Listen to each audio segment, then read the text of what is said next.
WhatsApp guys, কেমন আছো সবাই? আশা করি সবাই খুব ভালো আছো। জুজুৎসু কাইজেন জুজুৎসু কাইজেন না, কাগুরাবাচির আরেকটা ভিডিওতে তোমাদের সবাইকে স্বাগতম। তো যাই হোক, বাড়তি কোনো কথা বলাচ্ছি না, মূল ভিডিওতে চলে আসছি। তো আজকে কাগুরাবাচির আমরা 10 নম্বর পর্ব সম্পর্কে জানবো, আর এই পর্বটার নাম হচ্ছে সুইফট। আর সত্যি বলতে আমি নিজে অনেক ভালো মতো বুঝতে পারিনি, আমার স্ক্রিপ্ট রাইটারও নিশ্চিত ভালো মতো বুঝতে পারি নাই। এখানে আমি স্ক্রিপ্ট রাইটারের দোষও দেবো না, কারণ আসলে বোঝাটাই অনেক টাফ ছিল, অনেক কঠিন আর কি। তবে তারপরে যতদূর পসিবল আমি বোঝানোর চেষ্টা করছি সহজভাবে। তো এই চ্যাপ্টারের প্রথমে আমাদের চিরোকে দেখানো হয়। তো তোমাদের মনে আছে গত পর্বের লাস্টে দেখেছিলাম চিরো আর সোজো মুখোমুখি হয়েছে, এবং যখন চিরো কোনোভাবে পেরে উঠছে না তখন ওর যে লাস্ট অ্যাটাক, যেটা সবচেয়ে শক্তিশালী, নিশুকে অ্যাটাকটা করতে যায়। আর আমাদের বলা হয় যে এই নিশুকে অ্যাটাক এত শক্তিশালী যে এই নিশুকে অ্যাটাকটা করবে, ধরো আমার হাতে তরল রয়েছে, আমি যদি এই নিশুকে অ্যাটাক করি আমার শরীরের সাথে, মনে করো এই আক্রমণটা আমার শরীরের সাথে সম্পর্কিত হয়ে যায়। আর এই কারণে যেটা হবে, তুমি যখন এই অ্যাটাকটা করবে তোমার শরীরে অনেক যন্ত্রণা অনুভূতি হবে। আর তাছাড়া চিরোর আরেকটা কারণে শরীরের অবস্থা খুব খারাপ ছিল, কারণ সোজো গত পর্বে যে ইলেকট্রিক এনার্জিটা অ্যাটাক করেছিল তোমরা নিশ্চয়ই দেখেছিল, কিন্তু মানুষজনকে বাঁচানোর জন্য নিজের শরীরে নিয়ে নিয়েছিল। তো এই কারণে চিরোর অবস্থা কিন্তু খুবই খারাপ। তো সোজো তখন চিরোকে দেখে বলে, এই দেখো তুমি বেশি নায়কগিরি দেখানোর জন্য একটু বেশি করে ফেলো, বুঝছো? দেখে মনে হচ্ছে তোমার ওইটা ফেটে যাবে এখন।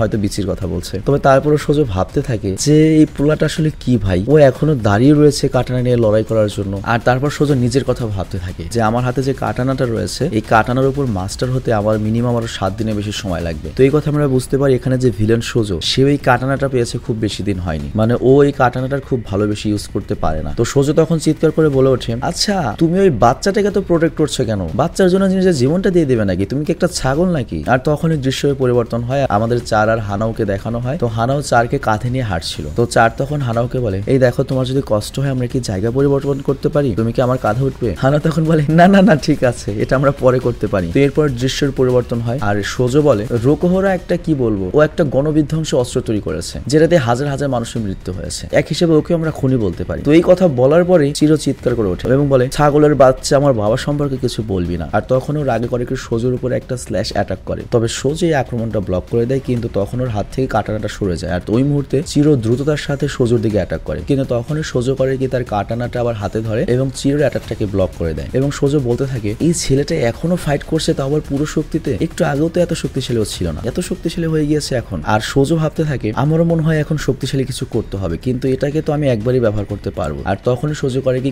কেটসু নামে একটা অ্যাটাক করে। আর তখন আমরা দেখতে পাই সোজো যখন এই অ্যাটাকটা রিলিজ করে তখন ওই তরল থেকে অনেকগুলো স্পাইক এসে চিরোকে বাধা দেয়, কিন্তু চিরো তার তরল দিয়ে স্পাইকগুলো ভেঙে দেয় এবং দ্রুততার সাথে সোজোর দিকে অ্যাটাক করতে থাকে। আর তখন আমরা দেখি সোজো আর চিরো দুজনে ফেস টু ফেস কাটানা ঘুরায়, এবং এমন ভাবে কাটানা দুটো সেট হয়, দেখে মনে হয় যে এবার দুজনই শেষ, দুজনেরই কাটানা লাগবে, দুজনই মরবে। কিন্তু আমরা দেখতে পাই সোজো আগে এই অ্যাটাকটা ডস করে তারপর চিরো ডস করে দেয়, দুইজনই বেঁচে যায়। আর তখন সোজো অনেক আশ্চর্য হয়ে যায় এবং ভাবে, এই ছেলেটা একটু আগেও মরার মতো অবস্থা হয়ে গিয়েছে, যে এটার উপর আমি করেছি, ও এত শক্তি কই থেকে পায়? তো সোজো ভাবতে ভাবতে চিরোর উপর অ্যাটাক করার চেষ্টা করছিল, কিন্তু চিরো এটা ডস করে দেয়। আর তখন চিরো ভাবতে থাকে, আমার কাছে এতটাও সময় নেই, আমি খুব বেশিক্ষণ লড়াই করতে পারবো না, আমার অবস্থা খুব খারাপ, আমাকে যত দ্রুত সম্ভব এগুলো শেষ করতে হবে। আর তখনই আমরা দেখতে পাই জায়গায় একটা গাড়ি আসে, যার বাইরে একটা বাচ্চা মেয়ের পা ঝুলছিল। তো চিরো ওটা দেখে বুঝতে পারে একটা চারের পা। আর তখন চিরো ভাবে তার চার ওই গাড়ির মধ্যে রয়েছে, এবং চিরো তখন নিজে নিজে বলতে থাকে, আমি সোজোর ওই তরলটার উপর অনেক বেশি ফোকাস দিয়ে ফেলেছি, কিন্তু আমি এটা ভাবিনি সোজো একা নয়, সোজোর সাথে আরো লোক থাকতে পারে, আমি চারের কথা ভুলেই গিয়েছিলাম। আর তখন চিরোর মনে পড়ে চারের কথা। চার বলেছিল, আমি তোমাকে ছেড়ে কোথাও যাবো না, আমি সবসময় তোমার সাথে থাকবো, কারণ তোমার সাথে থাকলে আমি নিরাপদ থাকবো। তো এই কথা মনে পড়ে চিরো করে কি চারের দিকে দৌড়াতে থাকে এবং অনেক দ্রুততার সাথে দৌড়াতে থাকে। আর তখন সোজো বলে, আরে ভাই আমাদের লড়াই তো শেষ হয়নি, তুই কই গেলি ভাই, তোকে আমি এত সহজে যেতে দেবো না। আর তখনই সোজো করে কি পেছন থেকে চিরোর উপর মেয়ে অ্যাটাক করে, অনেক ডেঞ্জারাস একটা অ্যাটাক। কিন্তু তখনই আমরা দেখতে পাই সেখানে একজন সর্সারার এসেছে এবং সে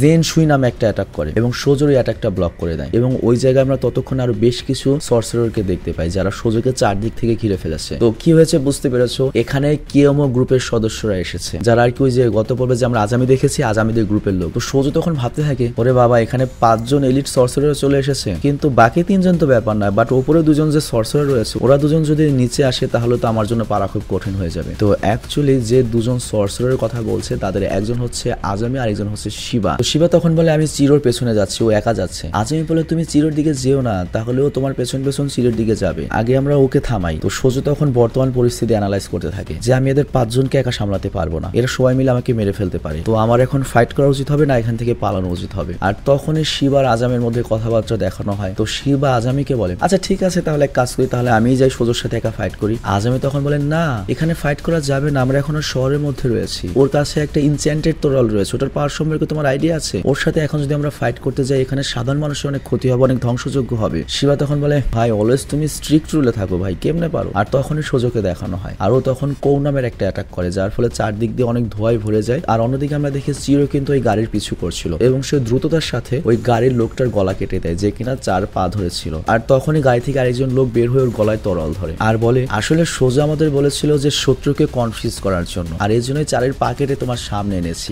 যাতে তুমি কনফিউজ হয়ে যাও আর তোমাকে হারাতে পারে সোজো। কিন্তু চিরো তখন খেপে যায় এবং বলে এখন তো তোর আমি গলাটাই কেটে দেবো। আর বলো ওর সাথে যে আরেকটা মেয়ে ছিল সে কোথায়? আর তখন ওই সর্সারার হাসতে থাকে আর তখনই আমাদের হেনাওকে দেখানো হয়। আমরা দেখি ও রাস্তার উপর পড়ে রয়েছে এবং আশেপাশে অনেক রক্ত লেগে রয়েছে, তো এর মানে হয়তো হেনাও বা হানাও মারা গিয়েছে। আর তখনই চিরো ভাবতে থাকে যে শয়তানটার কাছে আমার বাবার তরল রয়েছে, ওই 1 নম্বরের একটা শয়তান গান্ডু, টোটাল ডাস্টবিন, তা না হলে একটা বাচ্চা মেরে ভেবে পা কেটে ফেললো। তো যাই হোক ওই গাড়ি টান দিয়ে চলে যায়, চিরো ওদের আটকাতে পারে না। তো চিরো যখন পড়েই যাবে তখনই শিবা চিরোর কাছে আসে এবং চিরোকে ধরে ফেলে। আর চিরো তখন শিবাকে বলে ওই সোজো কোথায় গিয়েছে, ওকে কি মারতে পেরেছো? শিবা তখন বলে না, ওই হারামজাদা একটা বোম কাস্ট করে ধোয়া বানিয়ে এখান থেকে চুপচাপ পালিয়ে গিয়েছে। আর এরপর আমাদের দেখানো হয় 4 সেই গাড়িতে রয়েছে এবং অনেক কান্নাকাটি করছে আর ওর পাশে একজন সর্সারার রয়েছে এবং বলে দেখা দেখো ওর পা বড় হচ্ছে। তো আমরা দেখতে পাই 4-এর যে পাটা কেটে ফেলা হয়েছে সেটা মনে করো ডেডপুলের যে ডেডপুল রয়েছে ওর মতো আবার পাটা বড় হচ্ছে। আর তখন অন্য একটা সর্সারার বলে এটা তো দেখতে অনেক ভয়ঙ্কর লাগছে, ক্রিপি লাগছে। আর তখনই সোজোকারীকে দ্রুত এই গাড়ির জানলা দিয়ে ঢোকে। আর তখন এক সর্সারার বলে আচ্ছা তুমি কি এই ব্লেডের উপর নিজেকে মাস্টার করে নিয়েছো, কেমন লড়াই করলে? সোজো বলে না, আমি এখন এটার উপর পুরো কন্ট্রোল পাইনি, আমার আরো 7-10 দিন সময় লাগবে, আমার এখন এটা অনেক ভালো মতো জানাশোনা দরকার। আর তখন আরেকজন সর্সারার বলে বস আমরা তো আমাদের ম্যাটেরিয়াল পেয়ে গিয়েছি,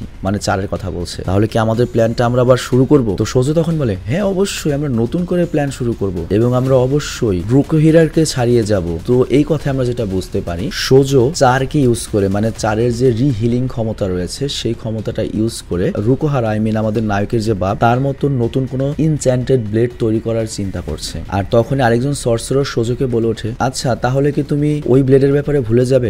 চিরোর হাতে যে ব্লেডটা রয়েছে ওটা তো সোজো পেতে চেয়েছিল। তো সোজো তখন বলে না না, ওই ব্লেড সম্পর্কে এত সহজে ভুলবো কিভাবে, আসলে ওই ছেলেটার সাথে আমার আরেকটু কথা বলার দরকার ছিল কিন্তু বেশি সময় পেলাম না, তবে পরের বার দেখা হলে ওর মাথাও নিয়ে নেবো আর তরলটাও নিয়ে নেবো। আর এরপর আমাদের চিরোকে দেখানো হয়, চিরো ভাবতে থাকে ওই কুত্তার বাচ্চা সোজোকে আমি একদম শেষ করে দেবো। আর এখানে এই পর্বটা শেষ হয়ে যায়। তো বুঝতেই পারছো পরিস্থিতি অনেক ঘোলাটে হয়ে যাচ্ছে এবং আস্তে আস্তে সবকিছু কিন্তু চিরোর হাতের বাইরে চলে যাচ্ছে। তবে এখানে একটা পজিটিভ ব্যাপার রয়েছে, সেটা হচ্ছে চিরো আর শিবা এখন আর একা নয়, ওদের সাথে একটা টিম রয়েছে। কিন্তু এদিকে সোজো খুব শক্তিশালী এবং খুবই বুদ্ধিমান এবং খুবই শয়তান এবং ওরও একটা বিশাল টিম রয়েছে। তো বুঝতেই পারছো এই সিরিজটা খুব ধুমধুমার হতে যাচ্ছে, কারণ চিন্তা করো মেন ভিলেন হচ্ছে হিসাকানাকে কে, তো সোজোই যদি এত শক্তিশালী হয় তাহলে হিসাকু কতখানি শক্তিশালী হবে এবং চিরোকে আরো কত পথ পাড়ি দিতে হবে এবং আরো কি কি স্টোরি অপেক্ষা করছে। তো যাই হোক আমি বিদায় নিচ্ছি, তো ভালো থেকে সুস্থ থেকো, টেক কেয়ার, আল্লাহ হাফেজ।